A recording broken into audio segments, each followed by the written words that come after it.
ऑफिसमधलं प्रेम भाग 18. ब्लॅक हिलच्या हेलिपॅडवर सापडलेला लॅपटॉप पोलिसांनी सुरक्षितपणे आरवकडे सुपूर्द केला. आरव, ईशा, अनिल, विजय देशमुख, समीर आणि विक्रम एका सुरक्षित ठिकाणी जमले. आरवने लॅपटॉप सुरू केला. स्क्रीनवर एकच संदेश दिसला, पासपोर्ट टाका. समीर म्हणाला, हा पासपोर्ट शोधणं सोपं नसेल. तेवढ्यात ईशाची नजर लॅपटॉपच्या झाकणावर पडली. तिथे छोट्याशा अक्षरात कोरलेलं होतं. ईशा म्हणाली, एकदा हेच टाकून बघ. टाईप केलं. विक्रमने निराशेने मान हलवली. इतकं सोपं असणार नाही. तेवढ्यात अनिल यांच्या लक्षात एक गोष्ट आली. यक्सने नेहमी तारीख वापरून संकेत दिले आहेत. आरवने विचारलं, कोणती तारीख? अनिल हळू आवाजात म्हणाले, कंपनीची स्थापना 15 ऑगस्ट. आरवने पासपोर्ट टाकला. 15:08. क्षणभर स्क्रीन काळी झाली आणि सगळ्यांच्या चेहऱ्यावर आश्चर्य उमटलं. लॅपटॉपमध्ये फक्त 3 फोल्डर होते. पहिला फोल्डर होतं प्रोजेक्ट के, दुसरा फोल्डर होतं ब्लॅक फाईल्स आणि तिसरा आरव.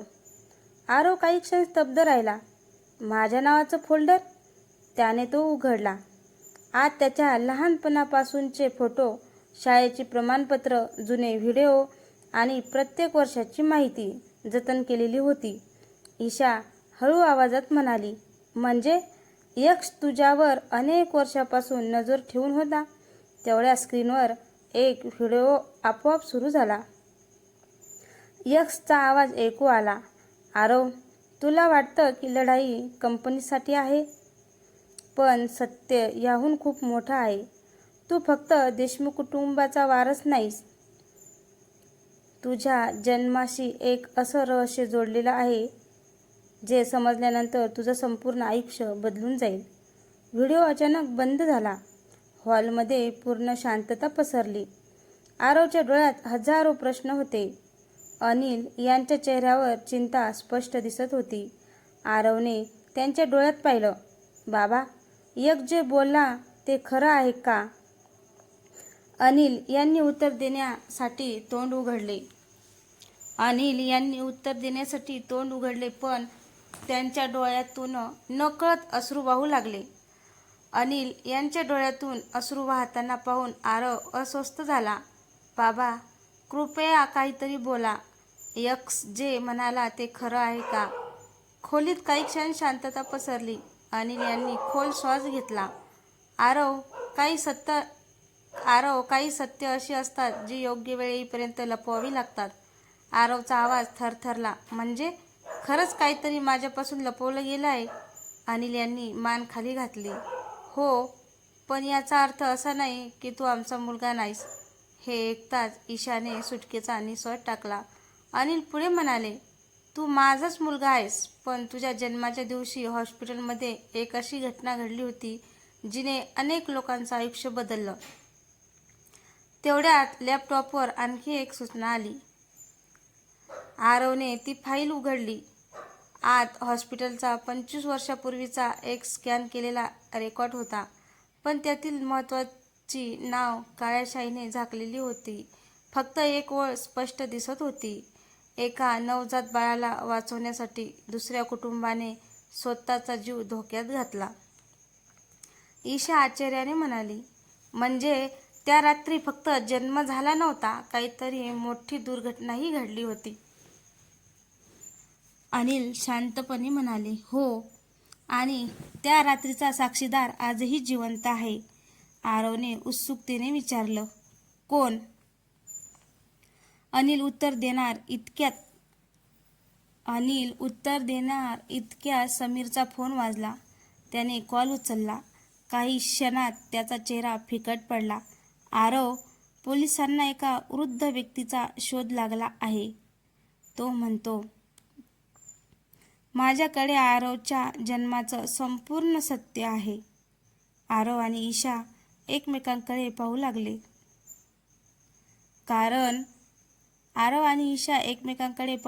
कारण 25 वर्षापासून दडलेलं रहस्य अखेर उघड होण्याच्या उंबरठ्यावर होतं. समीरचा फोन संपताच सगळे पोलीस ठाण्याकडे निघाले. आरवच्या मनात असंख्य प्रश्न होते. तो वृद्ध माणूस कोण असेल? पोलीस ठाण्यात पोचल्यावर एका खोलीत पांढरे केस असलेले एक वृद्ध गृहस्थ शांतपणे बसले होते. त्यांनी आरवकडे पाहिलं आणि त्यांच्या डोळ्यात पाणी आलं. ते हळू आवाजात म्हणाले, आरव, मी तुझी अनेक वर्षापासून वाट पाहत होतो. आरव गोंधळून गेला. तुम्ही मला ओळखता? वृद्ध गृहस्थांनी मान हलवली. हो, कारण तुझ्या जन्माच्या रात्री मी त्या हॉस्पिटलमध्ये ड्युटीवर होतो. सगळे स्तब्ध झाले. ईशा पुढे सरकत म्हणाली, मग त्या रात्री नेमकं काय घडलं होतं? वृद्धांनी थरथरत्या हाताने खिशातून एक जुना फोटो बाहेर काढला. फोटोत 2 नवजात बाळ आणि त्यांच्या बाजूला उभ्या 2 कुटुंबाचा धूसर फोटो होता. त्यांनी फोटो आरवच्या हातात दिला. त्या रात्री हॉस्पिटलमध्ये अचानक आग लागली. सगळीकडे गोंधळ उडाला. त्या गोंधळात एका बाळाचा जीव धोक्यात आला. अनिल शांतपणे डोळे मिटून ऐकत होते. वृद्ध पुढे म्हणाले, तुझ्या वडिलांनी स्वतःचा जीव धोक्यात घालून ते बाळ वाचवलं. आरवच्या डोळ्यात अभिमान दाटला. म्हणजे त्यांनी मला वाचवलं? वृद्ध हसले. हो, पण फक्त तुलाच नाही, त्या रात्री त्यांनी आणखी एका बाळालाही वाचवलं. ईशाने आश्चर्याने विचारले, ते दुसरं बाळ कोण होतं? वृद्ध उत्तर देणार इतक्यात पोलीस ठाण्याबाहेर जोराचा ब्रेक लागल्याचा आवाज आला. एक काळी SUV थांबली. तिच्यातून 2 मुखवटाधारी माणसं खाली उतरली. त्यांच्यापैकी एक मोठ्याने ओरडला, त्या वृद्धाला जिवंत सोडू नका. आरव लगेच वृद्धासमोर उभा राहिला. विक्रम आणि समीर दरवाजाकडे धावले. पोलिसांनीही शस्त्र सज्ज केली. वृद्ध थरथरत्या आवाजात फक्त एवढंच म्हणालं, आरव, दुसरं बाळ तुझ्या आयुष्याशी आजही जोडलेलं आहे. पोलीस ठाण्याबाहेर गोंधळ उडाला होता. मुखवटाधारी हल्लेखोरांनी आत घुसण्याचा प्रयत्न केला. पोलिसांनी त्यांना थांबवलं. आरवने त्या वृद्ध गृहस्थांना सुरक्षित खोलीत नेलं. ईशा त्यांच्या जवळ बसली. काका, आता तुम्ही घाबरू नका. कृपया संपूर्ण सत्य सांगा. वृद्धांनी पाण्याचा घोट घेतला आणि बोलायला सुरुवात केली. त्या रात्री हॉस्पिटलमध्ये आग लागल्यानंतर 2 नवजात बाळ धोक्यात होती. एक तू होतास आरव, आणि दुसरं बाळ ते काही क्षण थांबले. आरवचा श्वास रोखला गेला. कोण होतं ते? वृद्धाच्या चेहऱ्यावर हलकसं हसू उमटलं. ती होती ईशा. क्षणभर संपूर्ण खोली शांत झाली. आरव आणि ईशा एकमेकांकडे अविश्वासाने पाहू लागले. मी? ईशा हळू आवाजात म्हणाली. वृद्धांनी होकारार्थी मान हलवली. हो, त्या रात्री अनिल देशमुखांनी स्वतःच्या जीवाची पर्वा न करता तुम्हा दोघांनाही आगीतून बाहेर काढलं. अनिल यांच्या डोळ्यात अश्रू आले. मला वाटलं होतं हे सत्य कायम गुपित राहील. ईशा भावूक होत म्हणाली. म्हणूनच तुम्ही मला नेहमी मुलीसारखं वागवत होता. अनिल हसले. कारण त्या दिवसापासून तू आमच्या कुटुंबाचाच भाग झालीस होतीस. तेवढ्यात वृद्धाने खिशातून एक छोटी चांदीचे लॉकेट बाहेर काढली. हे त्या रात्री ईशाच्या गळ्यात होतं. ईशाने ते हातात घेतलं. लॉकेट उघडताच आत एक छोटासा फोटो दिसला. त्या फोटोमध्ये एक तरुण दाम्पत्य आणि त्यांच्या हातात लहान बाळ होतं. मागे पेन्सिलने एक नाव लिहिलं होतं, किरण आणि सायली. आरवने विचारलं, हे कोण आहे? वृद्ध गंभीर आवाजात म्हणाले, ईशाचे खरे आई-वडील. ईशाच्या डोळ्यात अश्रू तरळले. म्हणजे ते जिवंत आहेत का? वृद्ध उत्तर देणार इतक्यात पोलीस अधिकारी धावत आत आले. आरव, X कडून थेट संदेश आला आहे. आरवने मोबाईल उघडला. स्क्रीनवर फक्त एकच ओळ चमकत होती. ईशाच्या आईवडिलांना भेटायचं असेल तर उद्या मध्यरात्री जुन्या रेल्वे स्थानकावर एकटाच ये. आरवने स्क्रीनकडे पाहिलं आणि त्याला समजलं ही फक्त आणखी एक धमकी नव्हती, तर अंतिम सापळ्याची सुरुवात होती. यक्षचा संदेश वाचताच खोलीत शांतता पसरली. ईशाच्या हातातलं लॉकेट थरथरत होतं. तिच्या डोळ्यातून अश्रू वाहू लागले. आरव, जर माझे आईबाबा खरंच जिवंत असतील तर? आरवने तिचा हात हातात घेतला. आपण सत्य शोधू, पण यावेळी यक्षच्या सापळ्यात अडकायचं नाही, अनिल म्हणाले. आरव बरोबर बोलतोय. आपण योजना करूनच पुढे जाऊ. दुसऱ्या दिवशी मध्यरात्री जुनं रेल्वे स्थानक पूर्णपणे ओस पडलं होतं. धुक्यामुळे काही स्पष्ट दिसत नव्हतं. आरव एकटाच प्लॅटफॉर्मवर चालत होता, पण यक्षला माहिती नव्हतं. ईशा, विक्रम, समीर आणि पोलिसांचं विशेष पथक दुरून त्यांच्यावर नजर ठेवून होतं. अचानक स्टेशनवरील जुना लाऊडस्पीकर सुरू झाला. स्वागत आहे आरव, तू वेळेवर आलास. आरव शांतपणे म्हणाला. ईशाचे आईवडील कुठे आहेत? तेवढ्यात प्लॅटफॉर्मच्या शेवटी एक वृद्ध महिला व्हीलचेअरवर बसलेली दिसली. आरव धावत तिच्याजवळ गेला.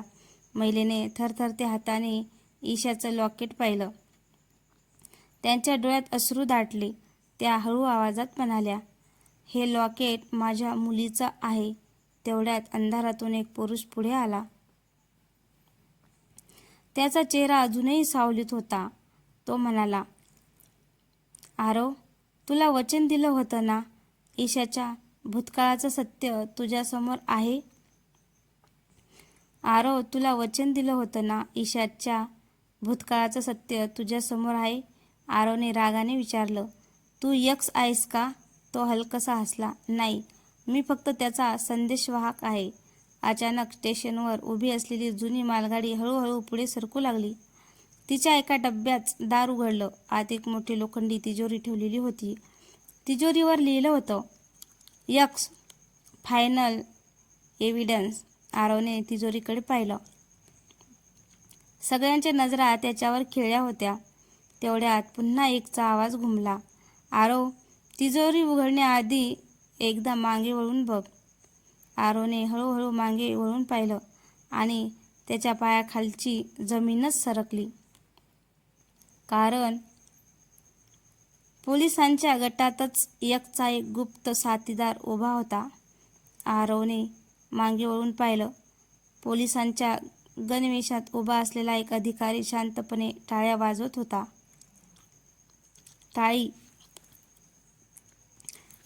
क्षणात त्याने आपलं ओळखपत्र जमिनीवर फेकलं. तो खरा पोलीस नव्हताच. ईशा आश्चर्याने ओरडली. म्हणजे हा यक्षचा माणूस आहे? तो हसत म्हणाला, हो, आणि मी गेली 3 वर्ष तुमच्या प्रत्येक हालचालीची माहिती यक्षपर्यंत पोहोचवत होतो. समीर आणि विक्रम त्याच्याकडे धावले, पण त्याने खिशातून एक छोटासा रिमोट काढला. एक पाऊलही पुढे येऊ नका. त्याने रिमोटवरील बटन दाबलं. क्षणात मालगाडीच्या डब्यातील तिजोरीवर लाल दिवा लागला. बीप बीप बीप.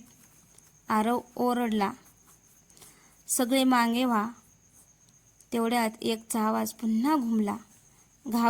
घाबरू नकोस आरव, ती बॉम्ब नाही. त्या तिजोरीत तुझ्या प्रत्येक प्रश्नाचं उत्तर आहे. आरव सावधपणे पुढे गेला. त्याने तिजोरीचं हँडल फिरवलं. टक. तिजोरी उघडली. आत एक जुनी डायरी, काही छायाचित्र आणि एक व्हिडिओची चिप होती. डायरीच्या पहिल्या पानावर मोठ्या अक्षरात लिहिलं होतं, यक्षची खरी कहाणी. आरवने पुढचं पान उघडलं. त्यावर एक फोटो होता. फोटोमध्ये अनिल देशमुख, विजय देशमुख आणि आणखी एक तरुण एकत्र उभे होते. आरवने आश्चर्याने विचारलं, हा तिसरा माणूस कोण आहे? अनिल यांच्या चेहऱ्याचा रंग उडाला. ते हळू आवाजात म्हणाले, हा आमचा जुना भागीदार होता आणि याच्यापासूनच या सगळ्या खेळाची सुरुवात झाली. तेवढ्यात व्हिडिओ चिप आपोआप सुरू झाली. स्क्रीनवर तोच तिसरा माणूस दिसला. तो कॅमेऱ्याकडे पाहत म्हणाला, जर हा व्हिडिओ तुम्ही पाहत असाल तर याचा अर्थ मी आता या जगात नाही. सगळे स्तब्ध झाले. मग त्याने पुढचं वाक्य म्हटलं, आणि यक्स माझा स्वतःचा मुलगा आहे. खोलीत पुन्हा एकदा भीषण शांतता पसरली. व्हिडिओमधील शेवटचं वाक्य ऐकता सगळे स्तब्ध झाले. आणि यक्स माझा स्वतःचाच मुलगा आहे. आरवने आश्चर्याने अनिल देशमुखांकडे पाहिलं. बाबा, हा माणूस कोण होता? अनिल यांनी खोल श्वास घेतला. याचं नाव होतं राघव पाटील. मी, विजय आणि राघव आम्ही तिघांनी मिळून ही कंपनी उभी केली होती. ईशाने विचारलं. मग तो कंपनीतून का गेला? अनिल यांच्या डोळ्यात दुःख दिसत होतं. तो गेला नाही. त्याचा एका अपघातात मृत्यू झाला. व्हिडिओ पुन्हा सुरू झाला. राघव कॅमेराकडे पाहत म्हणत होता, जर तुम्ही हा व्हिडिओ पाहत असाल तर कदाचित माझा मुलगा चुकीच्या मार्गावर गेला असेल. माझी त्याला शेवटची विनंती आहे, सूड घेऊ नकोस, कारण सुडात कधीच कोणाचा विजय होत नाही. व्हिडिओ संपला. खोलीत शांतता पसरली. आरव हळू आवाजात म्हणाला, म्हणजे यक्स राघव काकांचा मुलगा आहे? तेवढ्यात तिजोरीतून एक सीलबंद लिफाफा खाली पडला. त्यावर लिहिलं होतं, फक्त आरवने उघडावे. आरवने लिफाफा उघडला. आत एक फोटो आणि एक पत्ता होता. फोटो पाहताच अनिल दचकले. हा तर? आरवने विचारलं. काय झालं? अनिल म्हणाले, हा फोटो राघवच्या फार्म हाऊसचा आहे.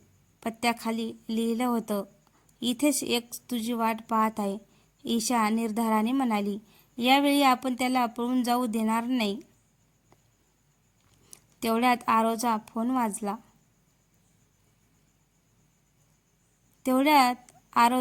वाजला. स्क्रीनवर पुन्हा एकच नाव झळकत होतं. आरवने कॉल उचलला. समोरून शांत आवाज आला, आरव, तुझ्याकडे फक्त 24 तास आहेत. उशीर केलास तर मी कायमचा गायब होईल. कॉल कट झाला. आरवने मूठ घट्ट आवळली. नाही, यावेळी या खेळाचा शेवट होणारच. आणि सगळेजण राघव पाटील यांच्या जुन्या फार्म हाऊसकडे निघाले. पहाटेची वेळ होती. आरव, ईशा, अनिल, विजय, समीर, विक्रम आणि पोलिसांचं विशेष पथक राघव पाटील यांच्या जुन्या फार्म हाऊसजवळ पोहोचलं. संपूर्ण परिसर धुक्याने झाकलेला होता. फार्म हाऊस अनेक वर्षापासून बंद असल्यासारखं दिसत होतं. आरवने मुख्य दरवाजा हळूच उघडला.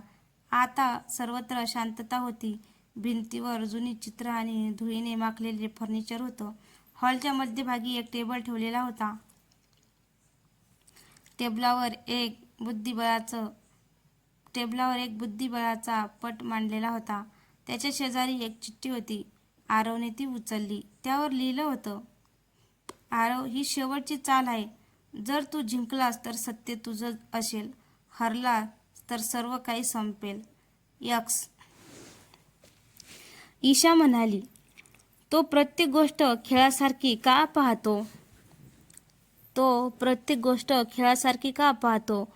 अनिल उत्तरले, कारण त्याला वाटतं की तो प्रत्येकापेक्षा जास्त हुशार आहे. इतक्यात फार्म हाऊसच्या तळघरातून कोणीतरी मदतीसाठी ओरडत असल्याचा आवाज आला. वाचवा, कोणी आहे का? आरव आणि विक्रम धावत तळघरात उतरले. तिथे एक वृद्ध चौकीदार दोरीने बांधलेला होता. त्यांनी त्याची सुटका केली. चौकीदार धापा टाकत म्हणाला, तो फक्त अर्धा तासापूर्वी इथून गेला. आरवने विचारलं, कोण? यक्स. चौकीदाराने मान हलवली. तो पण जाताना एक गोष्ट सांगून गेला. हो, पण जाताना एक गोष्ट सांगून गेला. तो म्हणाला, मी पळत नाही. मी त्यांना अंतिम सत्यापर्यंत नेत आहे. तेवढ्यात समीरने वरून आवाज दिला, आरव, लवकर वर ये. आरव धावत हॉलमध्ये आला. टेबलावरील बुद्धबळाच्या पटावरचे मोहरे आपोआप सरकले होते आणि मध्यभागी एक गुप्त कप्पा उघडला होता. त्यात एक जुनी सोन्याची चावी आणि एक नकाशा होता. नकाशावर लाल वर्तुळ करून एक ठिकाण दाखवलं होतं. देशमुख इंडस्ट्रीज जुना मुख्य कारखाना. अनिल तो नकाशा पाहून थपकले. अशक्य. ईशाने विचारलं, काय झालं? अनिल गंभीर आवाजात म्हणाले, या कारखान्याखाली एक गुप्त बोगदा आहे आणि त्याबद्दल माझ्याशिवाय फक्त राघवला माहिती होतं. आरवने सोन्याची चावी हातात घेतली. त्याच्या चेहऱ्यावर निर्धार स्पष्ट दिसत होता. मग आता अंतिम अध्याय सुरू होतो. फक्त राघवला माहिती होतं. आरवनं सोन्याची चावी हातात घेतली. त्याच्या चेहऱ्यावर निर्धार स्पष्ट दिसत होता. मग आता अंतिम अध्याय सुरू होतो. तर मित्रांनो, पुढचा भाग पाहायला अजिबात विसरू नका आणि हा भाग कसा वाटला कमेंटमध्ये नक्की सांगा.